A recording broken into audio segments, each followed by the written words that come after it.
Hello, Norway family. It's me again. Just like the news is coming at you every hour, we're here a couple days later, and it seems like everything has changed already.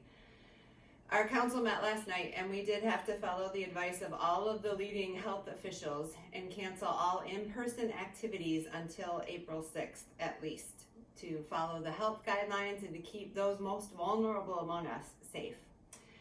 So with that said, we want to make sure that all of you hear that we are still here as the staff of Norway to take care of as many needs as possible and to do whatever we can to connect people in this weird time and to make sure people feel comforted and connected. Our weekend worships were already being streamed after the service completed.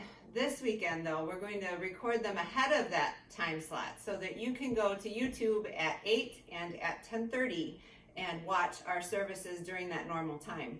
Even for people who don't have internet access, we're going to make sure that they too can pray with us during those hours of 8 to 9 and 10:30 to 11:30, so we can all still be connected as much as possible, even though we're physically separated from one another. We need to make sure that we continue to love one another and care for each other in this time. Call people, send notes, send emails, do whatever you can with people that you won't be able to see physically right now so they know that you care. We all appreciate getting those notes of love and care, and this is a good time to do that. We're going to continue to look into ways to use conferencing technology, maybe to do some small group discussions, some Bible study, some interactive prayer over this time. I've got to learn it myself, so once we learn it, we'll figure out how to invite you to learn it as well. We also want to encourage you to use this time to find the silver lining.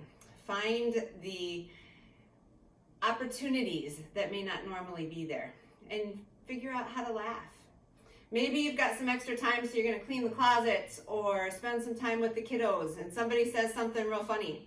Share it with us. So we all need a laugh in this time. We also need to remind everyone that it's all of our jobs to keep giving.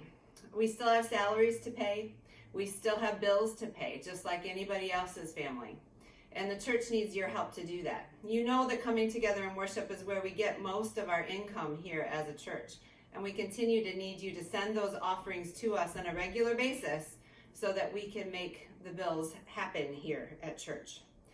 I want to make sure everybody knows that the food pantry in this time is going to be open as well. They've streamlined their methods so they can keep the social distancing but still keep handing people food, as people are going to need it more than ever now probably with the changing times. In these days, there's lots of information coming at you. Please make sure we have the most current email address that you look at so you can see our daily updates and encouraging words of wisdom and laughter that we want to share so that you can get all the messaging that we have here at Norway. One final word from Scripture. Isaiah 41:10 says, "Do not fear, for I am with you. Do not be afraid, I am your God. I will strengthen you, I will help you. I will uphold you with my victorious right hand." God holds us in his hand. Make sure that you remember always that you are loved.